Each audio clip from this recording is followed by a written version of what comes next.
मेरा गुस्सा इसलिए है इस समाज से। पंजाब में आतंकवाद अपने चरम पर था। केपीएस गिल ने कितने आतंकवादियों को मारा, उस मारने में बहुत सारे भोले लोग भी मारे गए। कभी पूछा आपने सुप्रीम कोर्ट ने कि इन लोगों की गोली कैसे लगी? सुप्रीम कोर्ट कोई सुओ मोटो पीआईएल लेके गया? उस वक्त के पूर्व मुख्यमंत्री और वर्तमान मुख्यमंत्रियों को 6-6 महीने तक कमरे में बंद करके रखा गया। उनसे तो लोग भी नहीं मिल सकते थे, और जो आज कश्मीर में हैं उन्हें इंटरनेट चाहिए, क्योंकि बात नहीं हो पा रही आका से, क्योंकि आका बेम इंटरनेट की भागे घूम रहे हैं आजकल। उनकी समझ नहीं आई जाका है। लेकिन दूसरी मक्कारी 1990 में जो 5.5 लाख कश्मीरी हिंदू पंडितों को मार के, रेप करके, मर्डर करके भगाया गया, वो हिंदुस्तान में आपके हैदराबाद में भी है, मुंबई में भी है, देश के अलग अलग कोनों में है। दिल्ली के अंदर एक छोटे से कैंप में 8-8 लोग हैं, उसमें यंग लड़कियां भी हैं, बेटे भी हैं, बहू भी है। वो कब उनके घर में डेथ हो जाती है, कोई रोने वाला नहीं है। इतनी बड़ी तादाद में पूरी दुनिया में एक्सोडस कभी नहीं हुआ, इतना बड़ा जिनोसाइड नहीं हुआ। मैंने किसी हिंदुस्तान के आदमी को नहीं देखा कि कभी कोई ये कहे कि उनसे मिलने जाना है, कि उनकी ईद मनी है कि नहीं मनी है, उनकी दिवाली मनी है कि नहीं मनी है। कोई नहीं गया। लेकिन इस वक्त ईद मनवाने के लिए लोग बेताब हैं। अरे उनके तो 30 साल से कोई त्योहार ही नहीं मना। हर महीने उनके घर में कोई ना कोई गम हो जाता है, मौत हो जाती है। वो तो स्यापा करते करते आज इतने पुराने हो गए कि इस देश ने कभी उनकी चिंता नहीं की, और आपने चिंता नहीं की, लिहाजा उनको भी चिंता करने की जरूरत नहीं की। तब आपको पता चलेगा कि आर्टिकल 35A और 370 हट गया। ये सिर्फ एक टेक्निकल मामला है। असली लड़ाई, असली चुनौती 7 अगस्त 2019 से शुरू हुई है। जो आप पूरी दुनिया में प्रतिक्रिया देख रहे हैं, अपने देश में प्रतिक्रिया देख रहे हैं, इससे पता चलेगा कि वो तमाम सारे लोग संवैधानिक तौर पे, constitutionally, MLA, MPs, professor, leader, आतंकवादी, हुर्रियत, कितने कितने गहरे उनके तार हैं कि बांग्लादेश में 2.5 लाख लोगों की रैली निकल रही है कि आर्टिकल 370 क्यों हटाया गया है। पाकिस्तान पागल हुआ जा रहा है, क्यों हटाया गया है। हमारे घर का किचन है, हम कहां पे गैस रखेंगे और कहां पे हम खाने का बर्तन रखेंगे, ये हम तय करेंगे, तुम कौन होते हो रखने वाले। लेकिन मैं ये बात का रेफरेंस इसलिए दे रहा हूं कि इन चुनौतियों को समझे कि कैसे आपका पूरी व्यवस्था बिकी हुई है, कैसे आपकी व्यवस्था में ऐसे लोग बैठे हुए हैं कि कोई किसी के पास मैग्सेसे अवार्ड है, कोई दूसरा अवार्ड लेके घूम रहा है, और जिन लोगों को अवार्ड सरकारों ने दिए थे उन्होंने अब वापस कर दिए, तो 2019 में वापस करने के लिए अवार्ड ही नहीं उनके पास। संकट उनका है बेचारों का। वो समझते थे कि हम अवार्ड वापस कर देंगे, क्योंकि जिस पर्पस से मिले थे वापस करने थे उन्होंने वापस कर दिए। अब 2019 में कह रहे हैं ना तो हमें अवार्ड मिल रहे हैं, वापस क्या करें। बगैर अवार्ड के उन्हें कोई पहचानता नहीं है। तो आप सोचिए कि ये जो कुछ हो रहा है, जो पिछले कई दिनों से आप सुन रहे हैं, इस देश का एक वर्ग चिंतित है। यहां पे आसाम में, पाकिस्तान में मीडिया का एक वर्ग है, इंटेलेक्चुअल। देखिए साहब, उनके पास इंटरनेट नहीं है। ऐसे लग रहा है कि बगैर कोका कोला के पानी नहीं पीते, इतने आधुनिक है। और ये वो लोग कह रहे हैं जो ये कह रहे हैं कि 70 साल से भारत की केंद्र सरकारों ने हमारे साथ बड़ा सौतेला व्यवहार किया है।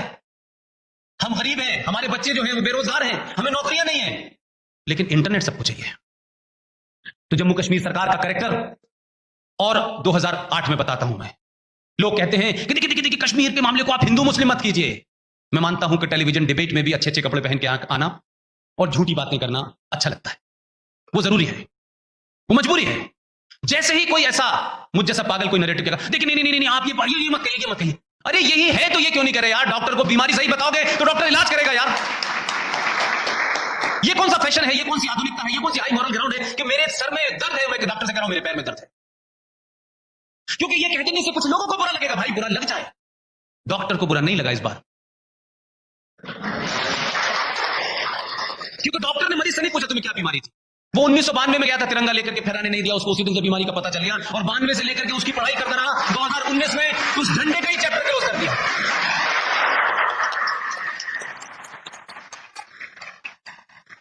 आपने कहा न होगा बास न देखिए पर्ची आ गई है।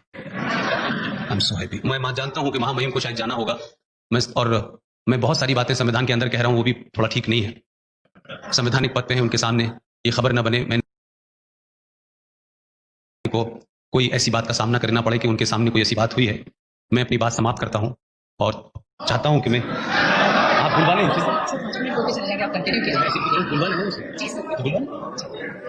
मैं बोलूंगा, मैं रहूंगा, मैं नहीं जा रहा। अरे साहब, मोहन भाई ने और आपके यूनिवर्सिटी के तमाम लोगों ने हवाई जहाज की टिकट आने की दी है, जाने की भी दी नहीं है मुझे। नहीं, मैं इसलिए कह रहा हूं कि उसमें एक संवैधानिक बात है कि महामहिम को जाना होगा। मैं मानता हूं उनके अलग प्रकार कार्यक्रम होंगे, आप उनको सुन लें। मैं जब भी शुरू करूंगा तो उसी धार पे शुरू करूंगा, चिंता मत कीजिए प्लीज। तो मैंने कहा कि आप जिस पद पे हैं, बोले नहीं आप हमारा बोझ कम कर रहे हैं।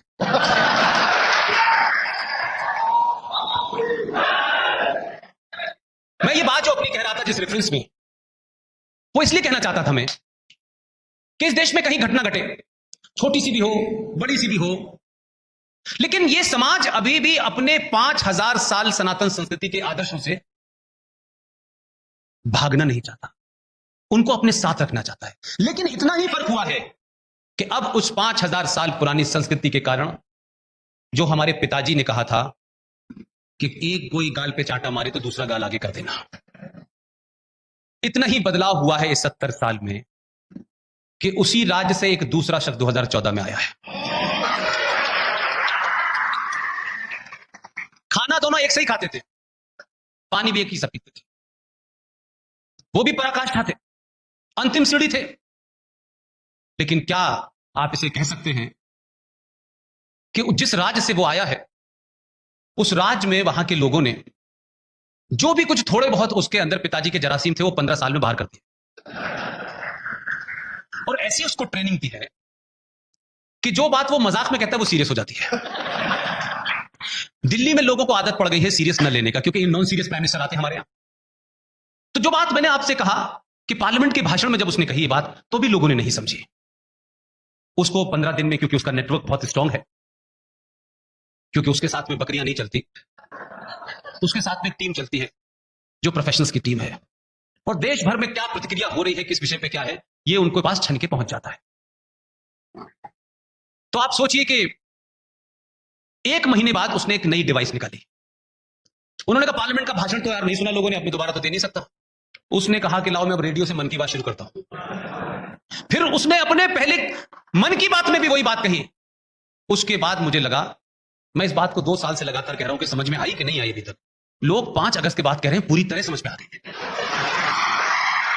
तो कभी कभी होता यह है कि हम जब एड्रेस कर रहे होते हैं तो यह जरूरी होता है कि जो लोग सुनने वाले हैं वो किस बैकग्राउंड से बेचारे आए हैं, उनको क्या बताया गया है। तो सिर्फ मैं इस कमरे की बात नहीं कर रहा, इस देश में यही स्थिति है, उसमें उनकी गलती नहीं है बेचारों की। उसने अपने मन की बात में, गवर्नर साहब आपको भी याद होगा पहली मन की बात, मैं आपको याद दिला देता हूं। बहुत सारी मन की बातें की, उसके बाद रिकॉर्ड बन गया, लेकिन वही मन की बात की 3 लाइनें मुझे याद हैं, और मैं बार बार उसको अपनी जबान में सिंप्लीफाई कर देता हूं, क्योंकि रेडियो में कम टाइम होता है ना, माइक पे नहीं होता। उसने एक बहुत छोटी सी कहानी सुनाई, 4 या 5 लाइनों की कहानी थी, और कहानी सिर्फ यह थी कि एक शेर और शेरनी अपने 4 बच्चों के साथ जंगल में जा रहे थे, और शेर और शेरनी की जो प्रवृत्ति होती है, जो उनका जो मिजाज होता है, वो अपने शिकार को देख करके शिकार करने निकल जाता है। तो भेड़ों का एक झुंड आ रहा था, भेड़ उनका एक झुंड था। तो शेर और शेरनी जिस तरीके से अपने शिकार करने के लिए दौड़े, और उन्होंने शिकार किया, शिकार करते करते वो आगे निकल गए, और शिकार करके वो आगे चले गए। पीछे मुड़ के देखा काफी दूर के बाद, तो उन्होंने देखा कि उनके 4 बच्चों में से 3 बच्चे हैं, वो आ रहे हैं, एक बच्चा कहीं पीछे छूट गया। तो शेर शेरनी ने ढूंढने की चिंता नहीं की, रात हो गई, जंगल में चले गए। कई 100 सालों के बाद वो शेर दोबारा से उसी रास्ते पे कहीं गुजर रहा था। उस शेर ने उस बच्चे को, जो काफी बड़ा हो गया था, भेड़ियों के बीच देखा कि ये भेड़ है, इनके बीच में ये बच्चा घूम रहा है, और उसकी सारी हरकतें भेड़ों जैसी है। उसने उससे कहा कि तू शेर की औलाद है। बोला नहीं, मैं सेकुलर हूं, मैं शेर की औलाद नहीं हूं। बहुत समझाया उसने, बार बार समझाया कि तू देख मेरी औलाद है, तू मेरी। ओ क्या बात। वो फौरन बताने लगा, संविधान में ये लिखा हुआ है, आर्टिकल में ये लिखा हुआ है, और सेकुलरिज्म का मतलब ये है, और सबको भाई है भाई, और नहीं क्या क्या बेचारा समझाने लगा। वो बड़ा परेशान हो गया। आखिर में उसने एक काम किया, शेर के अपने बच्चे को बोला कि मेरे साथ चल। बड़ा अनकंफर्टेबल, जैसे हम लोग सेकुलरिज्म से निकल के जब इधर आए तो बड़े अनकंफर्टेबल थे। और एक कुएं के अंदर उसने कहा, देखो तुम्हारी शक्ल और मेरी शक्ल एक है। तो जब उस बच्चे ने पानी में झांका और देखा कि शेर की शक्ल मेरी शक्ल तो एक है, इस पे तो कोई दो राय नहीं थी, तो शेर ने उसका हौसला बढ़ाने के लिए बहुत जोर से दहाड़ लगाई। तो क्योंकि उसकी फितरत, उसकी डीएनए का हिस्सा था, क्योंकि वो शेर था, तो डरते डरते डरते उसके मुंह से भी दहाड़ निकली। और जैसे ही उसने दहाड़ लगाई, वो बोला मैं शेर हूं। अच्छा, आपने अभी ताली बजा दी। उसने 1000 साल के बाद कहा आप शेर हैं और शेर की औलादे हैं। अपने शेर हैं तो शेर होने का एहसास करिए और शेर के पुरुषार्थ को पूरा करिए। ये समाज जो 1000 साल से भीड़ों के बीच रहते रहते अपनी पहचान खो गया था, अपने आदर्शों को खो गया था, अपने हथियारों को भूल गया था, देवी देवताओं को पढ़ता था, शास्त्र को नहीं पढ़ा, शस्त्र को नहीं पढ़ा, तो आप 1000 साल आपको बौने लोगों ने गुलाम बनाया। तो 2014 में आपको पता चला कि आप भी शेर की औलाद हैं। ये सिर्फ कहानी इतनी भर थी, लेकिन धीरे धीरे लोगों को 2014 में जो नहीं समझ पाए थे, पीछे रह गए थे, वो 2019 में भी उन्होंने दहाड़ लगाई और फिर वो 282 से 303 तक पहुंच गए।